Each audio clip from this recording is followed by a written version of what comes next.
Bem, irmãos, Jesus é o Senhor. Aqui é o irmão Diego Silva, daqui da Igreja no Gama. E hoje eu estou aqui para compartilhar com vocês do capítulo 2 do livro Vem Agora e Eu Te Enviarei. É o lançamento da editora do nosso irmão Miguel Mar. E todas as quartas-feiras, né, sempre algum dos irmãos que fazem parte da liderança, eles vão compartilhar um capítulo do livro, desse livro, né, com vocês. E hoje, então, eu vou compartilhar o capítulo 2, e o título do capítulo 2 é O Chamamento de Deus é Irrevogável.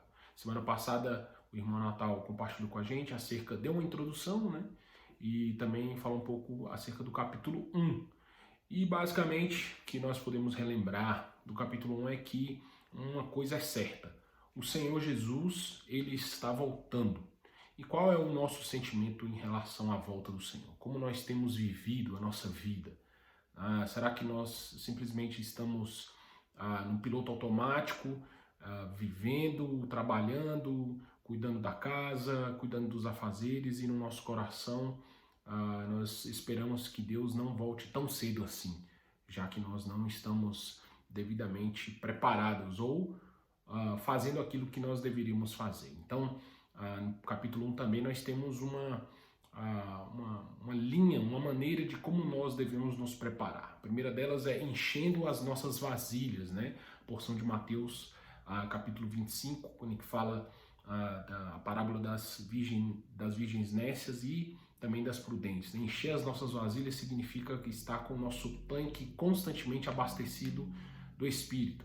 Também outras duas porções diz respeito a negociar os nossos talentos e as nossas minas. E aí já nós conseguimos entrar um pouco dentro do capítulo 2, que é acerca do chamamento. Deus, ele nos chama, ele nos comissiona, ele nos dá algo a ser feito e ele nos capacita a isso, né? Então, quando ele fala acerca essa segunda parte, né? Essa segunda porção da palavra acerca de negociar, a respeito do nosso chamamento também, né? Então, e quando ele fala acerca dos talentos e das minas, sobretudo, está relacionado às pessoas, né? Então, nós devemos estar negociando, né, constantemente, executando aí o nosso chamamento. Então, essa é a maneira de nós estarmos preparados para a volta do Senhor, com o tanque cheio, sempre no Espírito e executando, né, fazendo aquilo que Deus nos comissionou. Muito bem, esse é aí o capítulo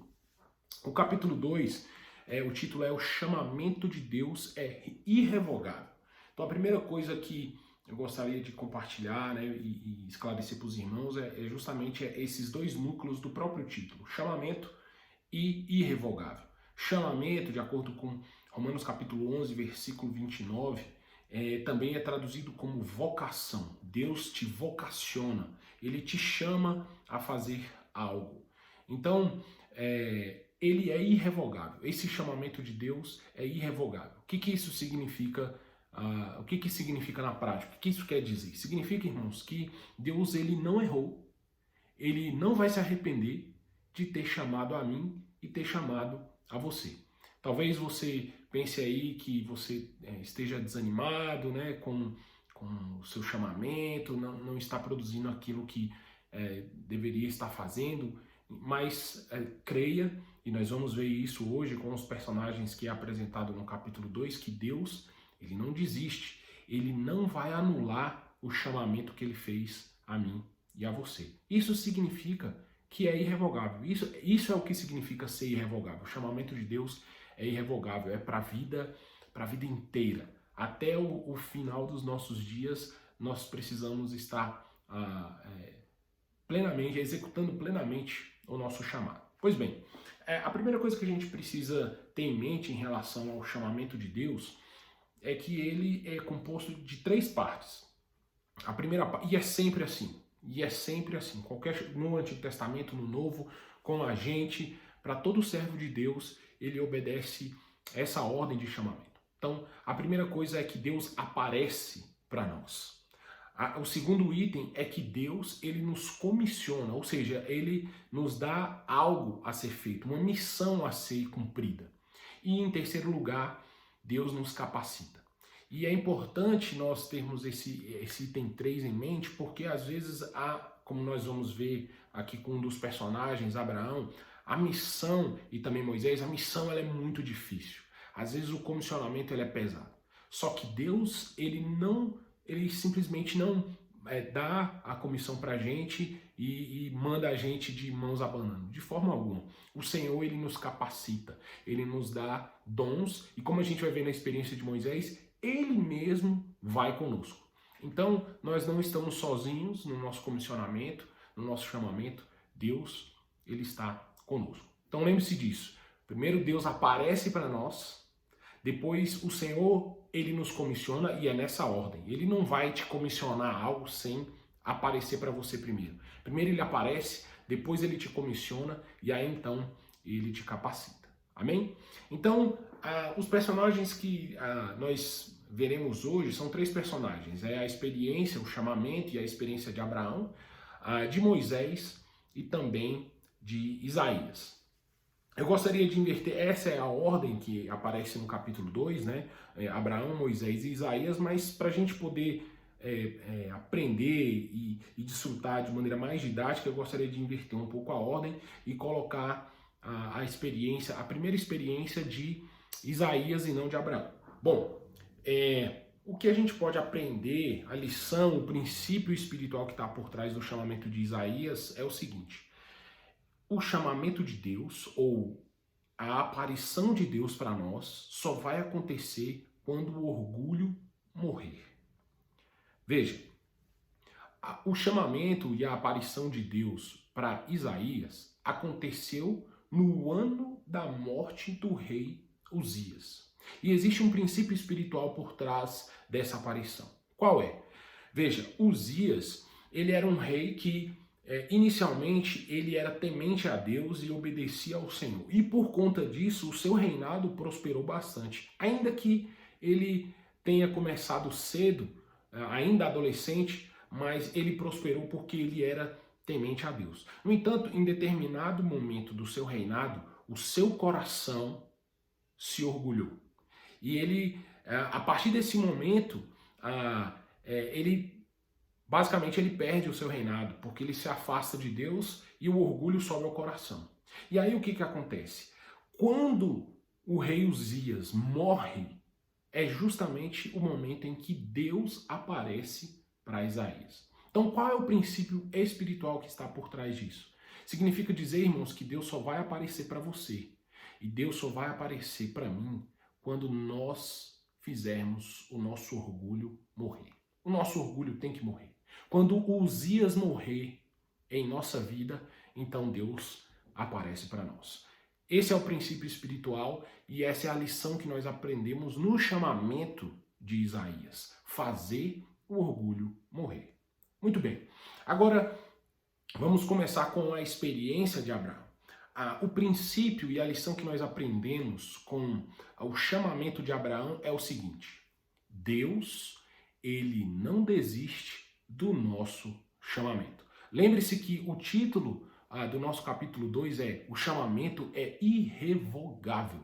Ou seja, Deus não desiste, ele não volta atrás, ele não se arrepende do nosso chamamento. E essa é a lição que nós aprendemos com a história de Abraão. Veja, de maneira resumida, Abraão, ele foi chamado por Deus. Nós conhecemos bem essa porção da palavra. E aí, em Gênesis, se eu não me engano, Gênesis capítulo 11, então, Deus chama Abraão, Deus aparece para Abraão.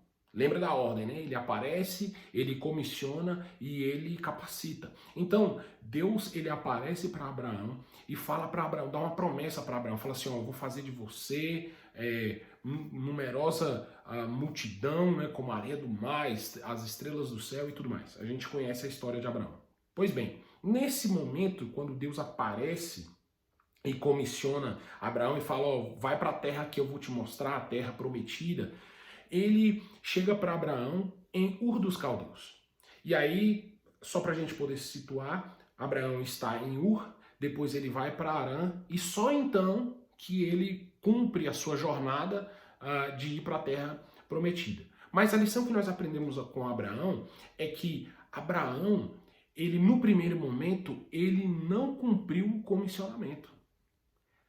Ele ficou em Ur dos Caldeus. De acordo com a palavra, o pai de Abraão teve que praticamente arrastá-lo, tirá-lo de Ur dos Caldeus, para que ele começasse a cumprir o comissionamento que Deus havia dado a ele. Então ele sai de Ur dos Caldeus com a ajuda do pai, ou seja, ele não teve iniciativa própria. E aí lá em Harã, Deus tem um novo chamamento para Abraão. Deus tem que aparecer novamente para Abraão, para que ele saia de Harã e aí ele cumpra o seu propósito. Então a lição que nós aprendemos com o servo Abraão é que Deus ele não desiste de nós, ele não desiste do nosso chamamento. Às vezes na nossa carreira cristã você pode ter aí talvez 5 anos, 10 anos de igreja, 15, 20, 30 anos, alguns irmãos até mais. E aí é comum a gente ter um esfriamento do nosso chamamento durante todo esse tempo. Mas o que eu quero dizer para você é que assim como aconteceu com Abraão, também acontece conosco. Deus ele não desiste do nosso chamamento. Ele vai aparecer de novo para você e ele vai fazer com que nós prossigamos naquilo que ele nos incumbiu. Amém? Essa então é a lição, a principal lição que nós aprendemos e o principal princípio que nós aprendemos com a história de Abraão. E aí, para finalizar, eu gostaria de compartilhar com vocês a experiência e o chamamento de Moisés. Essa é uma lição e é uma história que traz muitos princípios para nós. Está principalmente no capítulo 3 e 4 de Êxodo, depois dei uma lida, e ainda mais, eu encorajo os irmãos não somente a ficar restrito ao compartilhar desse vídeo, desse capítulo. Adquiram o livro, se você não tiver como ir até o local de reuniões e pegar o livro com o Jorge, não tem problema. Você pode comprar pela Amazon, tudo bem? Pode comprar em formato digital, tá R$20.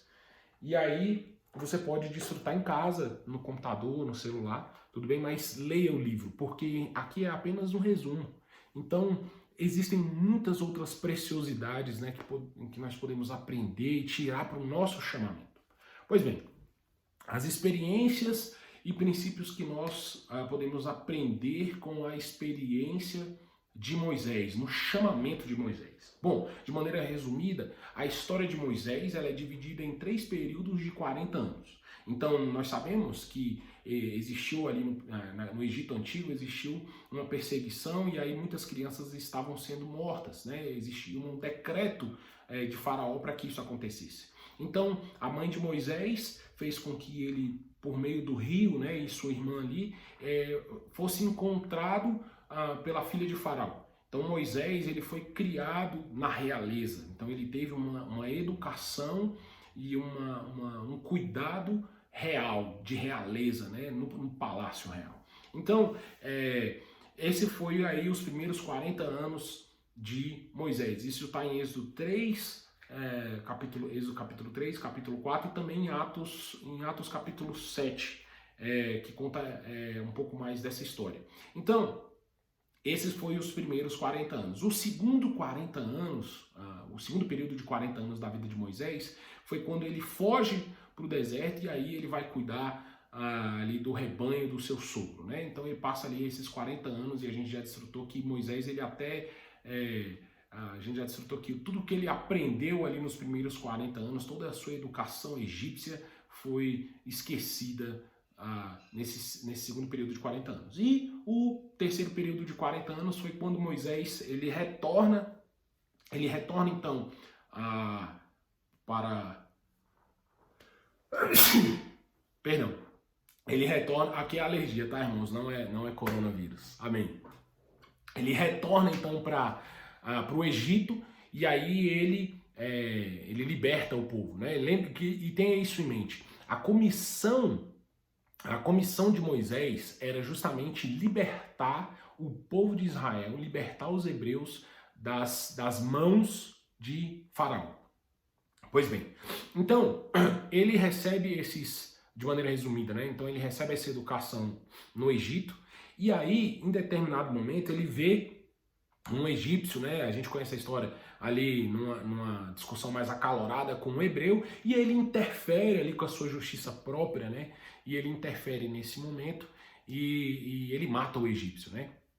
E aí, passado alguns dias ou no dia seguinte, ele vê ali os hebreus, eles mesmos, né, numa outra discussão, e aí ele tenta intervir e ele é confrontado pelo próprio povo, ele é confrontado. E quando os hebreus, então quando ele é confrontado, ele se amedronta e ele foge para o deserto. Então esse é o fim do primeiro período de 40 anos. O que eu quero que os irmãos... A primeira lição que a gente precisa ter no chamamento, na história de Moisés. Lembra que existe uma ordem clara. Existe uma ordem clara quando Deus aparece e nos chama. Então, no chamamento de Deus, esse chamamento é irrevogável, Deus primeiro ele aparece para nós, depois ele nos comissiona e depois ele nos capacita. Entende? O que aconteceu com Moisés? Quando é que Deus apareceu para Moisés? Não foi no primeiro período de 40 anos, foi no segundo período de 40 anos, quando ele já estava lá cuidando do rebanho do seu sogro. Foi quando a sarça, é o episódio da sarça ardente, né? Que ele vai conversar com Deus. E é interessante essa conversa que Deus tem com Moisés, e nós vamos ver os princípios que tem nessa conversa, porque veja, tanto a aparição desses personagens do capítulo 2, Isaías e Abraão, existe uma aparição e existe um comissionamento, mas o que tem de especial na história de Moisés é que existe uma longa conversa entre Deus e Moisés. Então, Deus aparece no segundo período de 40 anos para Moisés e ali dá o comissionamento para ele. Então a primeira lição que a gente tem que aprender é o seguinte: o que Moisés fez? A gente vê no livro que muito provavelmente por conta da sua mãe, do contato que ele ainda tem com a sua mãe, ele sabia, ele já tinha um indício de qual era o comissionamento dele. Entende? E ele talvez acreditasse que os hebreus também sabiam desse comissionamento. E aí, mesmo sem Deus ter aparecido a ele, por justiça própria, por sua própria capacidade, ele tentou iniciar a execução do plano de Deus para a vida dele. Então ele tentou ali ser um libertador. Ele tentou ali ser aquele que ajudaria o povo hebreu. O que aconteceu? Ele fracassou. Tanto é que é justamente nesse episódio que Moisés ele foge para o deserto para poder então, né, cuidar do rebanho do que seria então seu sogro. Então essa é a primeira lição que a gente aprende no chamamento de Moisés. Nós não podemos inverter a ordem das coisas. Não podemos colocar a carroça em frente dos bois. Entenda, o primeiro passo é nós vermos a Deus, é nós nos encontrarmos com Deus, é Deus aparecer para nós. Quando Deus aparece para nós, então aí sim nós podemos passar para o segundo passo, que é o comissionamento. Irmãos, esse é um princípio valioso, porque às vezes nós nos tornamos religiosos, ou seja, nós começamos a querer fazer as coisas para Deus, mas sem Deus ter aparecido para nós, mas sem Deus. Isso é religiosidade. Então, essa é a primeira lição. Para poder executar o comissionamento, Deus tem que aparecer para nós. Moisés tentou fazer isso e Moisés fracassou. Ele era muito capaz, ele era muito inteligente, mas sem a aparição de Deus, o resultado é fracasso. Pois bem, essa então é a primeira lição que nós aprendemos com Moisés. Outra coisa é perder a sua autoconfiança. Quem faz é o próprio Deus. Para não poder cansar os irmãos, não tem como aí eu ler a porção de Êxodo capítulo 3 e Êxodo capítulo 4, mas leiam porque é riquíssimo. Esse princípio ele é muito forte, perder a autoconfiança. Veja que no primeiro momento, Moisés ele foi criado e teve educação nos melhores colégios do mundo. Então, certamente Moisés ele era humanamente muito capaz. Só que para poder executar o comissionamento de Deus, irmãos, não é suficiente a capacidade humana. Não é suficiente. O nosso natural não resolve os planos de Deus. Então, nós precisamos perder a nossa autoconfiança. Isso significa dizer que nós precisamos depender inteiramente de Deus para poder cumprir o propósito e o comissionamento que Ele deu a nós. E mais, veja que quando Deus começa a ter essa aparição com Moisés, ele começa a ter uma conversa com Moisés. Moisés, já nesse segundo momento, já talvez aí no final do segundo período de 40 anos, então ele estava com a idade aproximada de 80 anos, então ele chega para Deus, já um Moisés totalmente diferente daquele Moisés do primeiro momento, que conseguia fazer as coisas, tentava fazer as coisas com a sua capacidade, com a sua inteligência. Então, nesse segundo momento, ele chega para Deus e fala assim: eu vou fazer isso, eu sou pesado de boca, eu não sou eloquente, não tem como eu fazer isso. Então, nesse momento, nós percebemos um princípio para nós e para o nosso chamamento. Moisés, ele perdeu a confiança nele mesmo. Ele dependia de Deus. Ele entendeu que ele não era capaz, que não era a capacidade humana dele que levaria a cabo o plano de Deus, o comissionamento que Deus tinha dado para ele. E o terceiro ponto, para a gente poder finalizar a nossa comunhão desse capítulo 2, é que, veja, Moisés, ele teve comunhão com Deus. Não bastou apenas Deus aparecer na sarça ardente para ele e falar assim: Moisés, vai e liberta meu povo. Não foi suficiente. Moisés, ele teve uma conversa séria com Deus. Ele foi ter comunhão com Deus. E esse é um princípio para nós. Irmãos, para nós levarmos a cabo o nosso comissionamento, nós precisamos ter comunhão com Deus. Estreitar o nosso laço, sermos mais íntimos de Deus. Então, nós não temos tempo, mas quando Deus comissiona Moisés para poder libertar, chega uma hora que Moisés fala assim para Deus: olha, não sou capaz, como é que isso vai acontecer?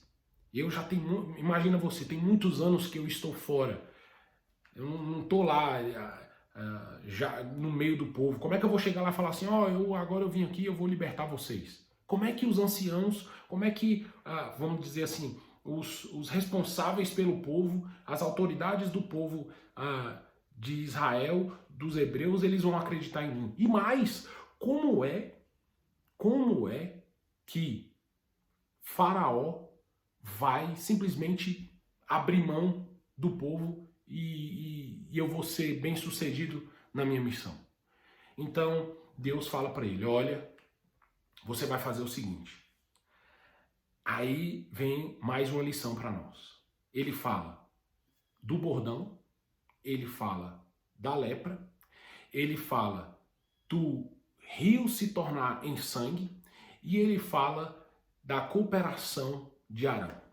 Essas são lições valiosas para nós. Esses são sinais que devem nos acompanhar no nosso chamamento. As pessoas devem olhar para nós. Veja que o que Moisés queria era: Senhor, eu preciso de algo que dê legitimidade, que dê credibilidade naquilo que eu estou falando, naquilo que eu estou fazendo. As pessoas precisam olhar para mim e entender assim: nossa, realmente foi Deus que enviou Moisés. Da mesma maneira, para o nosso chamamento, as pessoas, os irmãos devem olhar para nós, as pessoas devem olhar para nós e perceber que realmente nós fomos chamados por Deus. São sinais que acompanham o nosso chamamento.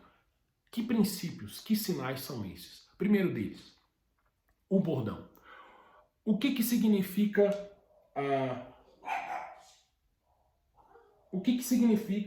o bordão? O bordão significa que nós, na verdade, é como se fosse um pedaço de madeira em que nós nos sustentamos. Então, quando Moisés, ele aparece e Deus dá essa ordem para ele do bordão, ele fala assim: joga o bordão no chão que ele vai se transformar numa serpente, e a gente conhece a história. Então, o que isso significa? Isso significa o seguinte, que a nossa sustentação O nosso sustento, aquilo em que nós nos apoiamos, não é na nossa capacidade. Não é, mas é no poder de Deus.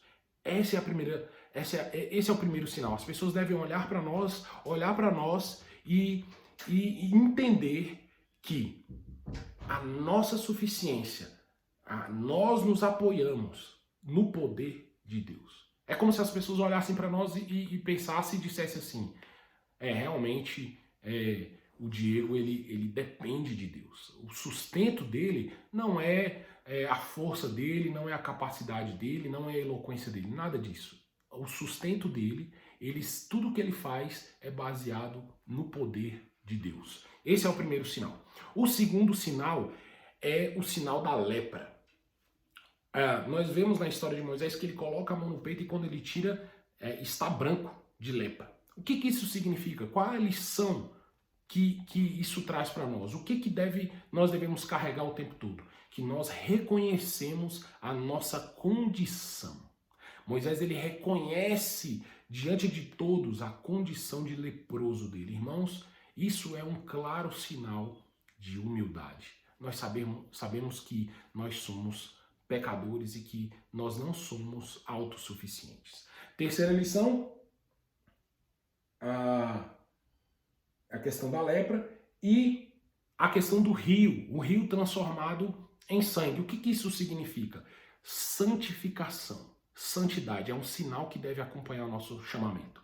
Ou seja, o que isso tem a ver com santidade? Isso significa dizer que o rio vai se transformar em sangue e todos os animais ali se transformarão em morte. Nós não temos contato com a morte. Entende? Nós não temos contato com a morte. Isso significa, é um claro sinal de santificação. Deve ser um sinal claro do nosso chamamento. Então nós vemos o bordão, a nossa dependência de Deus, que o que nos sustenta é Deus. Nós vemos a questão de nós reconhecermos que nós somos com o sinal da lepra, e agora nós vemos a questão do rio, da santidade. Nós não nos contaminamos com a morte. Nós constantemente estamos num processo de santificação. E por fim, a cooperação de Arão. Quando ele chega e fala para Deus que ele é pesado de boca, Deus chega, ele já está num nível de não confiar nele, que quando ele fala isso com Deus, chega um momento que Deus ele até se ira com Abraão. Fala assim, olha Abraão, leva ele com você. Irmãos, esse é um princípio que deve carregar também o nosso serviço, o nosso chamamento. Cooperar com os irmãos. Nós recebermos a ajuda dos irmãos, sempre estarmos em comunhão e em cooperação junto com os irmãos. Moisés, ele a princípio, ele poderia ter ido só. Deus apareceu para ele de fato era o libertador do povo hebreu de Israel, mas ele não fez isso. Ele chamou para si, dentro dessa conversa com Deus, dessa comunhão que ele teve com Deus, ele trouxe um cooperador para ajudá-lo no seu comissionamento. Amém? Então esse é o capítulo 2 do nosso livro. E a semana que vem nós teremos o capítulo 3, mais um irmão vai trazer compartilhar para a gente mais princípios acerca do nosso chamamento. Tudo bem? E por fim, eu queria dizer para os irmãos que o isolamento ele vai passar, tudo bem? Vai acabar. Eu creio que tem sido difícil para muitos irmãos, para uns mais, outros menos, né? E nesse momento nós devemos estar próximos uns dos outros, né? Virtualmente, né? Acompanhando, cooperando, nos encorajando. É um momento difícil para todos nós. Eu sou muito caseiro, mas eu já não aguento mais. Eu gostaria de poder voltar à minha rotina normal. Eu gostaria de reunir presencialmente com os irmãos, cantar com os irmãos, compartilhar com os irmãos, ouvir os irmãos, compartilhar, ser alimentado pelos irmãos. Mas é algo que é obrigatório, né? Não temos o que fazer. Nós cremos, nós que amamos o Senhor, que todas as coisas cooperam para o bem, né?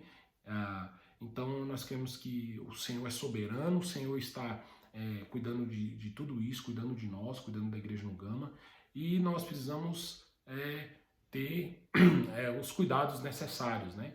Então eu gostaria de, principalmente aí para os jovens, não considerem esse período como um período de férias, né? Deixando a rotina para lá, não estudando, acordando tarde.